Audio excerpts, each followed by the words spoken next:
Hello, Hello, brains. There's two of us. We're both called Jessie. Well, okay, I'm Jessica, but close friends will often call me Jessie. Hey, I'm Jesse J. Anderson. I'm the author of the book Extra Focus, and I have ADHD. Yes, we both have ADHD, and we both have a struggle in common, which is we are both messy. We grew up being called Messy Jessie, both of us. When I found that out, I was like, we need to do an episode about this, about what it was like growing up, being called that, why we earned that nickname, just answering a bunch of questions. So unlike videos where I'm just asking somebody a question, I thought this would be a cool thing to do, like a panel where we're both going to be answering questions. So yeah, let's answer some questions about what it was like being called Messy Jessie growing up. Let's do it.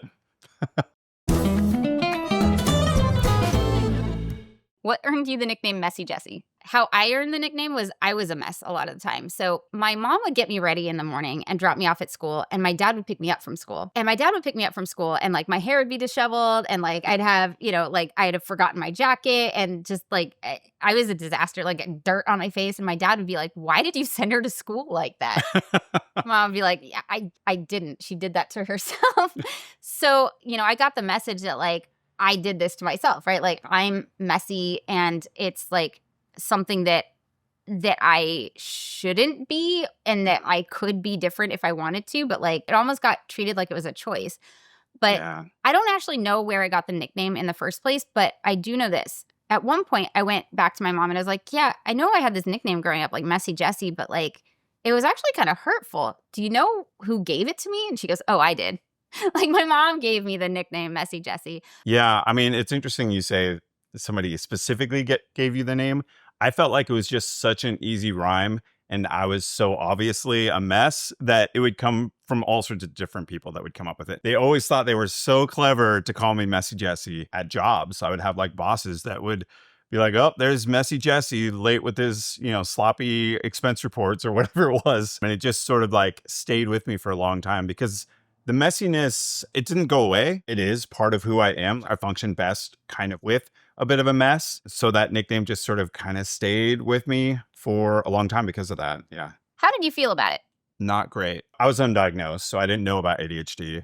All I knew was that everyone around me, parents, my teachers, anyone with any sort of authority in my life kept looking at me and finding things wrong and telling me like, hey, these things are wrong with you.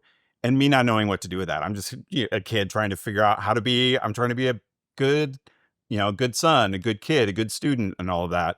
And I didn't know what to fix. And so Messy Jessie in particular was just one of those like, hey, something is wrong with you because you're a giant mess. So much so that we're going to give you this nickname and continue to refer to this anytime you mess up again. It was pretty brutal. Didn't feel great. I felt it coming and I almost like tried to get ahead of the joke. So sometimes I would call myself Messy Jessie. Oh, yeah. Even though I hated it, I hated the name, but I was trying to like get ahead of what other people are going to say. And if I make the joke, well, it doesn't hurt as much.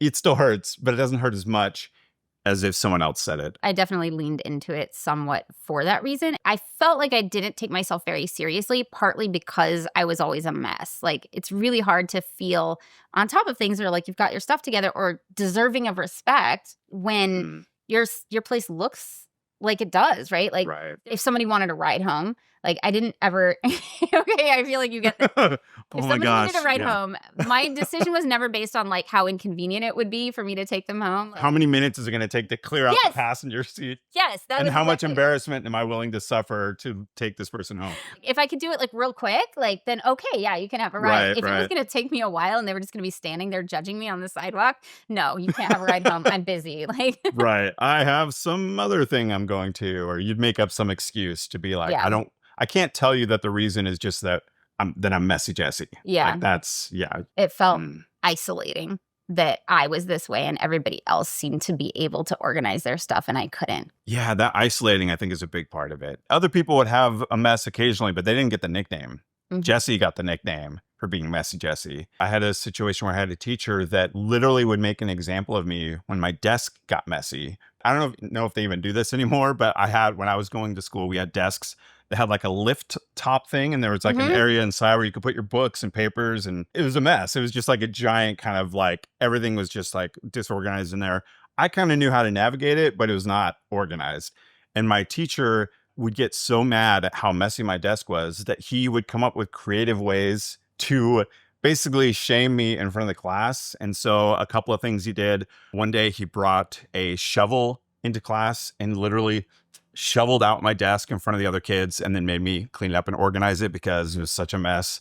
Another time he just grabbed my desk and literally held it above his head and shook it, and so everything fell out on the floor. I feel like I shouldn't need to say this, but don't do that. Like, It's brutal. if you've got a student in class, if you're a teacher or a parent and you've got a kid who's struggling to be organized, recognize that as the challenge that it is. It's not a choice. It's not like we're doing it on purpose. It's not something you can shame us out of. It's a struggle that we need support with, not shame about.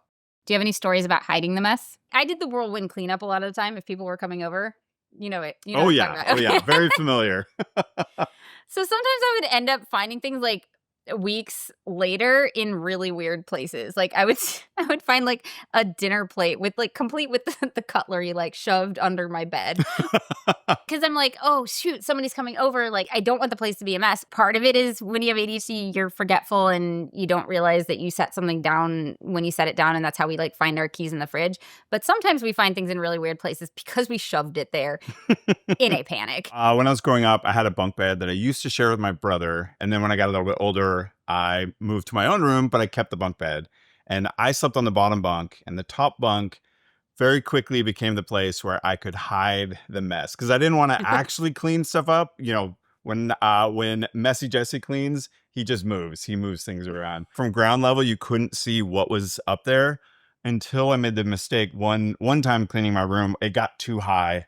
And my mom noticed that, like, what is up? And she climbed up. There's like dishes and silverware and like there's stuff up there. But then my mom was like, that's where that is. It was this whole big thing. It was my go-to place until I went a little too far. Sorry, I'm just like sitting here and having an epiphany because you said when Messy Jessie cleans, he just moves stuff. Isn't that what cleaning is? Because like, oh no, what are we supposed to be doing? If there is more to it, I am not privy to that information. And this is why Cass from Clutterbug is coming out to help me declutter next week. Cleaning is partly moving things around, but it's moving things around to where they belong. That's totally true. And I feel like what you often hear is like, oh, just put it in its home. Where's its home? And I think I'm just really bad at coming up with a good home for all of the things. It's kind of like when I take something, I'm like, oh, this is really important. I'm going to put it somewhere where I won't forget. In fact, I'm going to pick a weird spot so that I'll definitely remember it.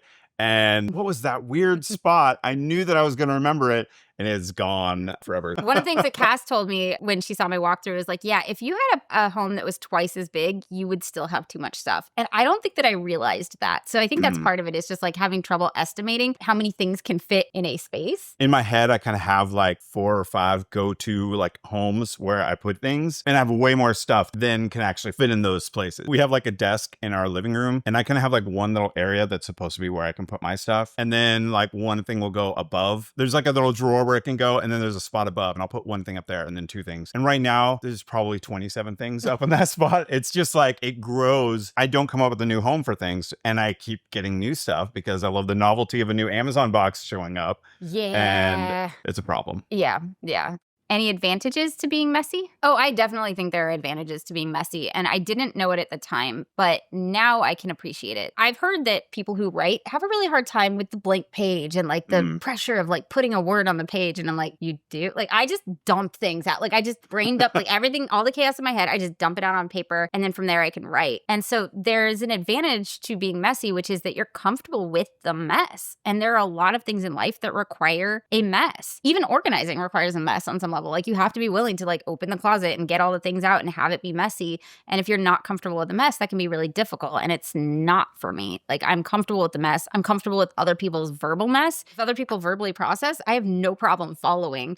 I feel like I've learned tools and strategies that otherwise wouldn't have learned because I had to because of the mess. So I have really great ways of finding what I need, even in a mess. And I feel like I'm pretty creative. Like I come up with creative solutions a lot of the time because of the chaos in my brain. People with ADHD are often really good in emergencies because emergencies are chaotic. There's a lot of like moving parts. A lot of people with ADHD really thrive in that environment. Like I remember one of my early jobs, I got a job at Best Buy. My first day was Black Friday.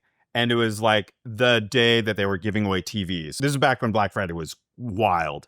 And it was the most chaotic thing ever. It was my best day ever. I lost a job like 3 weeks later, but during Black Friday, I was like employee of the day for that day. I feel like there's this interesting mix for me where a lot of stuff in my life is really kind of disorganized and messy and chaotic. But I also love a good project where it takes time and I don't do it regularly, but I'll do a giant project of organizing a thing. And so like when I was younger, it might be like a board game or card game that I was really into, like organizing all that stuff and getting it all perfect. With the book, I had the same thing where I had like a million different ideas.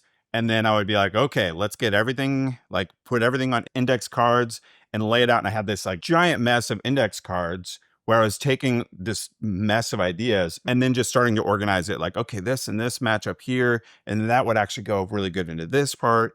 And I feel like there's something that I can be really good at organizing and cleaning with a project, just not daily.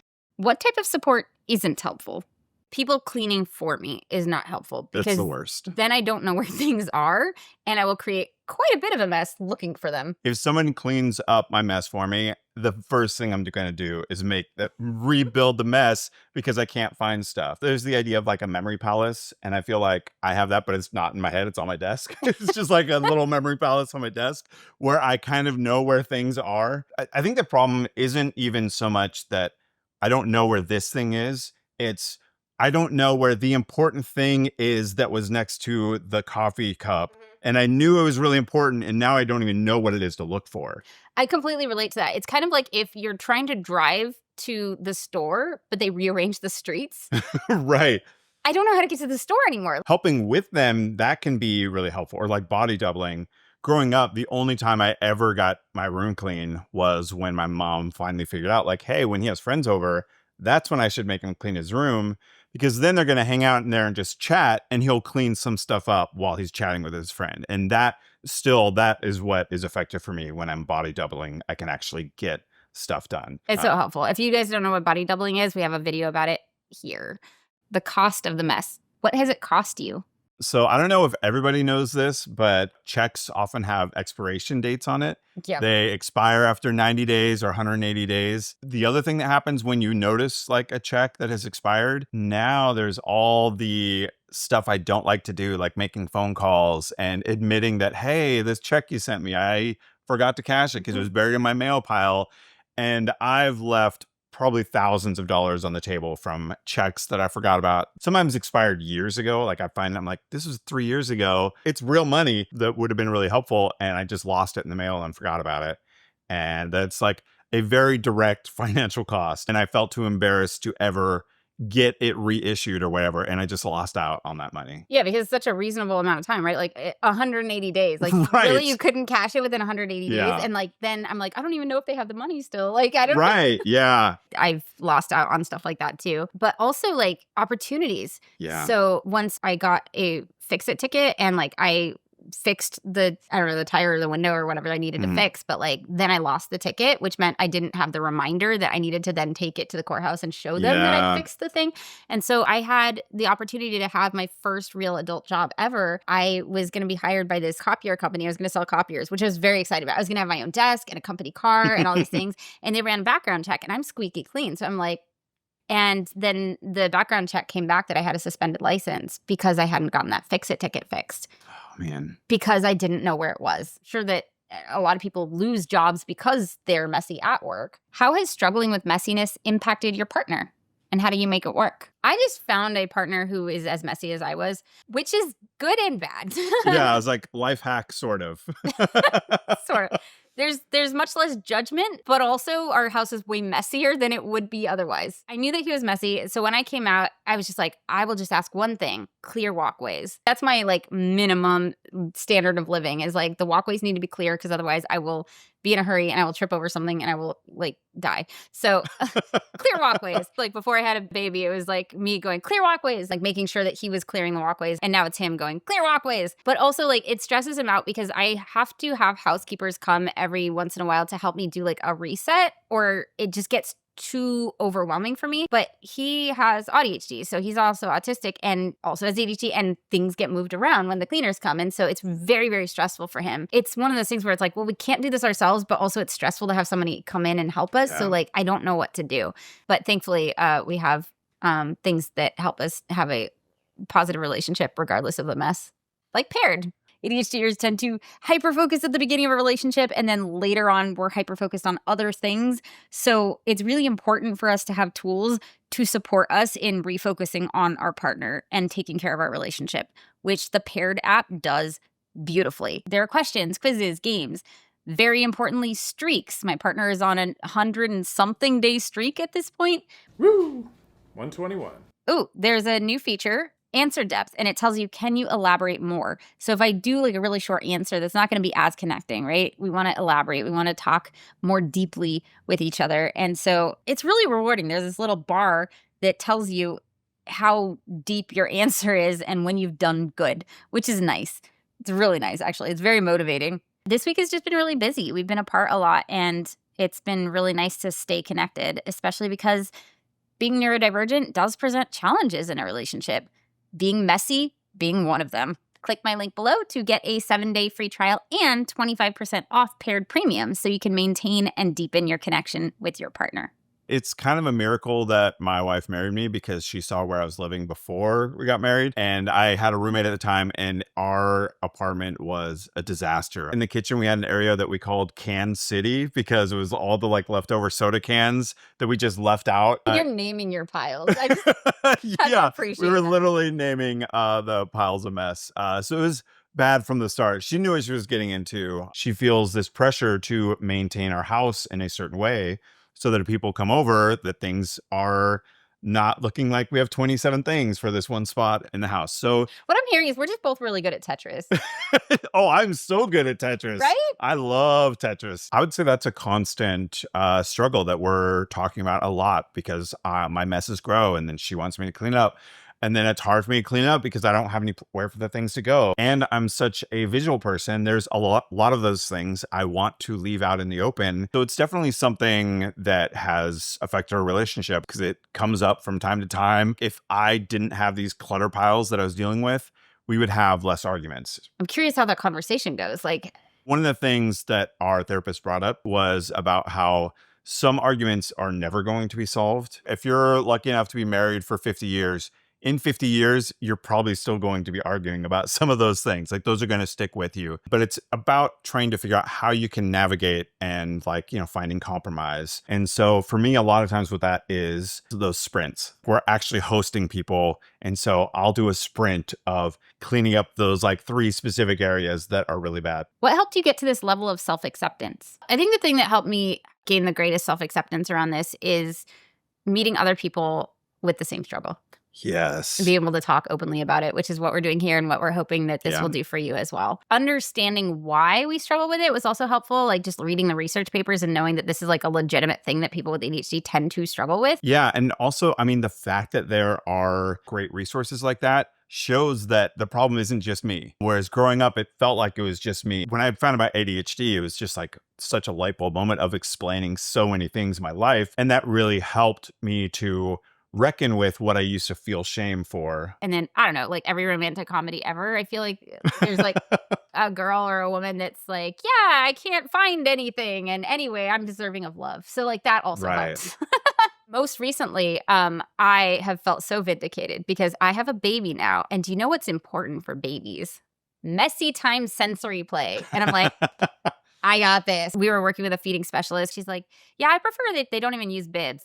Strip her down, like let her get messy. And I was like, I got this. And so like now I'm just delighting in watching my baby get to make a mess. And then I have to clean it up, which is the unfortunate part. I am getting so good at cleaning up having a baby. I will say that. But no, like knowing that it's actually valuable to make a mess and it's something that they're supposed to experience because that's how they learn. That's how they grow. It's how they get comfortable in a mess. Like you want them to be able to get messy And knowing that, like having it actively be encouraged as a new mom has been so nice. A mess isn't entirely a bad thing. Sometimes it's desirable. Thank you so much for coming. This is such a great conversation. Yeah, thank you so much for having me. This is amazing. I love this. I was so not happy for you, but happy for us to find out that someone else had the nickname Messy Jessie. It was very validating to know, like, it wasn't just me. I think it's a really important topic, and it's something that is embarrassing, and so a lot of people don't talk about it openly. So thank you for talking about it with me. Yeah, absolutely. Thank you so much for having me. So if people want to find you, if they want to hear more insights and wisdom from Jessie J. Anderson, where can they find you? I go by ADHD Jessie on social media, including my YouTube channel. But the best place to go is probably extrafocus.com. And that's where I have my weekly newsletter where I talk about ADHD strategies and whatnot. So yeah, extrafocus.com. Thank you so much to our brain advocates and all our Patreon brains for supporting the work that we do so that we can do cool interviews like this. If you would like to see the full interview, it is over on our Patreon. If you want to go support the work that we do, you can see all of the mess of our conversation. Like, subscribe, click all the things, and we will see you next video. Bye, brains. Nailed it. Thank you so much to the Paired app for sponsoring this video. Click my link below to get a 7-day free trial and 25% off Paired Premium to deepen your connection with your partner.